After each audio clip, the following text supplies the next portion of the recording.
Hey everyone, Rushlock again, Albion Online. This is the part 2 of what do I do when I start the game. So we're in the first town. For us it's Steep Cross, for you it might be something else. But press M to look at the map. You can see what some of the zones are nearby. We're going to go to our first Tier 3 zone.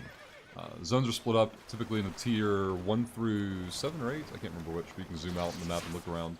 I see a Tier 7 over there. So, things to look for. Blue zones are quote-unquote safe zones. Other players cannot attack you. You can roam, quote-unquote, safely. NPCs, and mobs and monsters can obviously kill you, but other players won't be the issue. When you get to yellow zones, you can be aggressed by players who are flagged for PvP. Whether you're flagged or not, they'll take a reputation hit, which will eventually prevent them from going to major cities like Bridgewatch here, which is a Tier 1 major city. They won't kill you, but they'll knock you out, so you won't lose any of the things you're carrying, but you will have the inconvenience of being KO'd for a certain amount of time. Your gear will take durability hits, which cost you silver to repair, and things on and so forth and so forth.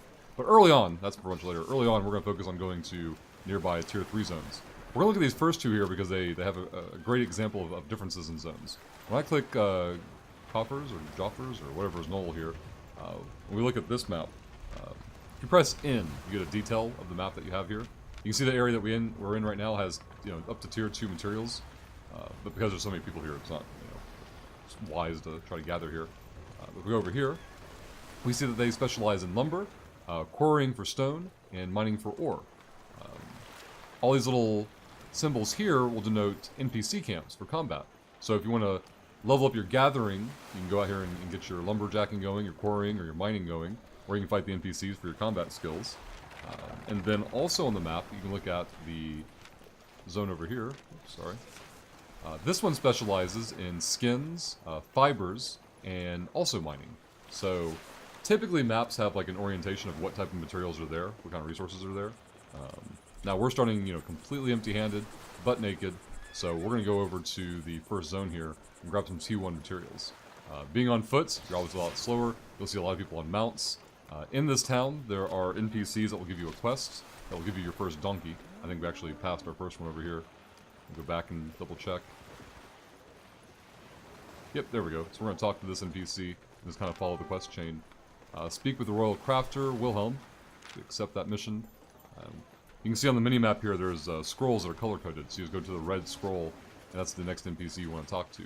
But follow your way through there. You'll be able to recraft your Tier 1 materials by exiting town and knocking down some T1 crafting. Completed this one.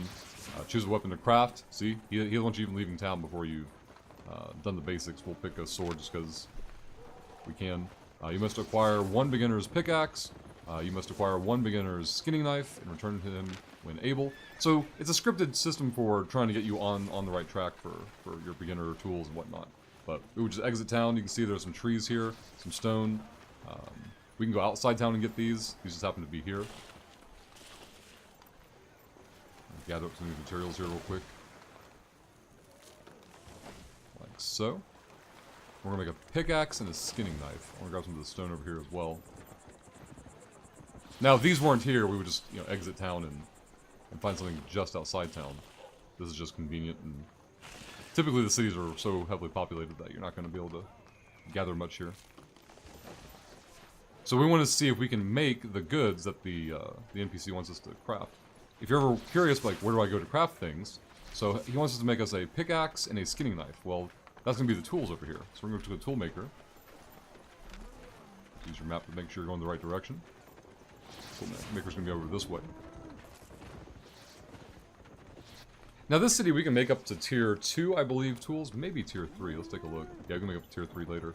But for now, we're just concerned with making a beginner's pickaxe and a beginner's skinning knife. So here's the pickaxe. Let's craft one of those. And a skinning knife, which tells us we need 2 more lumber. So we can go find a tree. We have over here.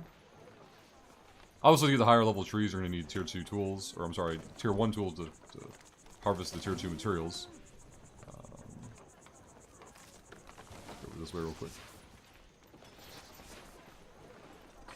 There we go. Got that skinning knife. Return to the Royal Crafter.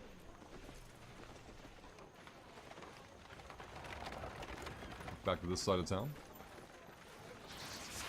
And the whole beginning process, will really reinforce the value of getting your first mount, which you'll get at the end of this deal here. So we're open the world map, like we talked about earlier, pressing M. Come back over there. Talk to him again. He just wants you to know how to open a map. Now he wants us to go on a very specific mission to gather 16 ore and 8 rugged hide. You're going to follow this process to the end until you get your first mule. The rest of it's pretty straightforward at this point. We do have our first tools for gathering, mining, and skinning. You can go back to that tool maker, make your axe, and make your hammer, make your sickle for harvesting fiber as you need to. But we'll get more into the other objectives here in just a moment, but that's it for part 2. We'll see you later in part 3.